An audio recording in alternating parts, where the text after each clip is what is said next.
नमस्कार प्यारे साथियों। आज हम डिस्कस करेंगे प्रेजेंट इंडेफिनिट टेंस के बारे में। ठीक है, तो आइए चलिए देखते हैं सबसे पहले प्रेजेंट इंडेफिनिट टेंस की आइडेंटिटी।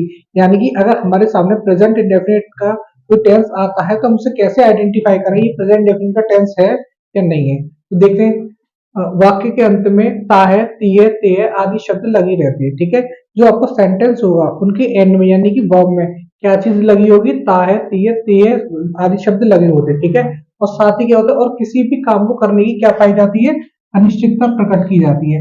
यानी कोई भी कार्य होगा, ठीक है, उसमें अनिश्चितता होगी, है ना, यानी वो डेफिनेट नहीं होगा। ठीक है, तो ऐसे हमारे टेंस हमारे क्या कहलाए जाते हैं, प्रेजेंट इंडेफिनिट टेंस। ठीक है, इसे अब बनाने का क्या स्ट्रक्चर होता है ये देखते हैं।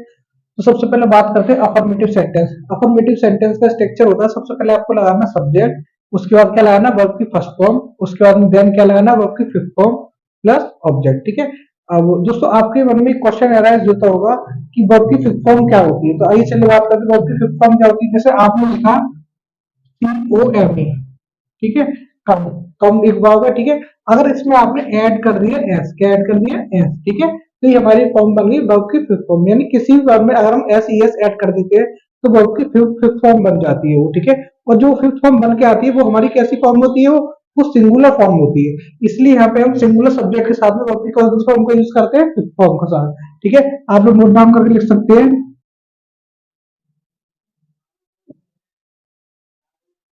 सिंगुलर सब्जेक्ट के साथ में। ठीक है, आप यूज करोगे वर्ब की first form, then singular subject के साथ, सब्जेक्ट के साथ यूज करोगे आप वर्ब की फिफ्थ फॉर्म। ठीक है, ये स्ट्रक्चर हमारा किसका है, अफर्मेटिव सेंटेंस का, यानी कि किसका सेंटेंस है, किसका स्ट्रक्चर है, पॉजिटिव सेंटेंस का। ठीक है, इसके बाद में देन बात करते हैं नेगेटिव। ठीक है, नेगेटिव का रूल क्या होगा, सबसे पहले आपको सब्जेक्ट लगाना, सब्जेक्ट के बाद में क्या लगाना, डू और डज में से एक लगाना है। ठीक है, जो डू आएगी हमारी, डू किसके साथ आएगी, प्लूरल सब्जेक्ट के साथ आएगी, और डज हमारी किसके साथ आएगी, सिंगुलर सब्जेक्ट के साथ आएगी। देन उसके बाद में हमें क्या लगाना, नॉट लगाना है। ठीक है, और उसके बाद में चाहे हमारा सब्जेक्ट सिंगुलर हो या प्लूरल, दोनों के साथ में कैसी फॉर्म लगाएंगे, वर्ब की फर्स्ट फॉर्म। कब लगाएंगे, जब हमें नॉट गिवन हो। ठीक है, नहीं गिवन हो, और उसके बाद में क्या लगाएंगे, फिर ऑब्जेक्ट।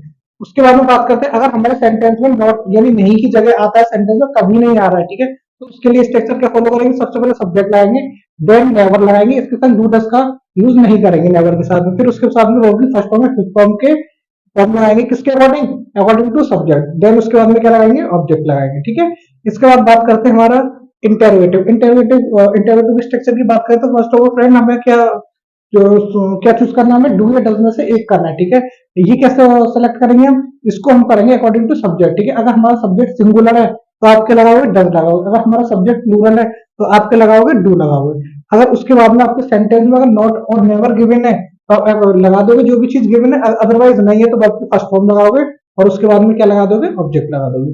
इसके बाद बात करें क्वेश्चन वर्ड की, तो क्वेश्चन वर्ड वाले सेंटेंसेस को आप कैसे बनाओगे, उसमें आप सबसे पहले क्वेश्चन वर्ड लगाओगे, उसके बाद में देन डू डज लगाओगे अकॉर्डिंग टू सब्जेक्ट, उसके बाद में फिर सब्जेक्ट है, अगर नॉट नेवर में से कोई चीज दे रखी है तो आप लगा दोगे, अदरवाइज आपकी फर्स्ट फॉर्म, और फिर क्या लगाओगे, ऑब्जेक्ट।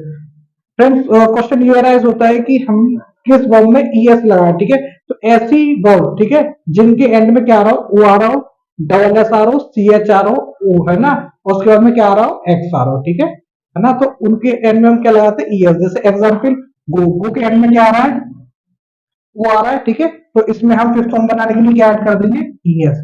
आई थिंक सबकी समझ में आया होगा। धन्यवाद।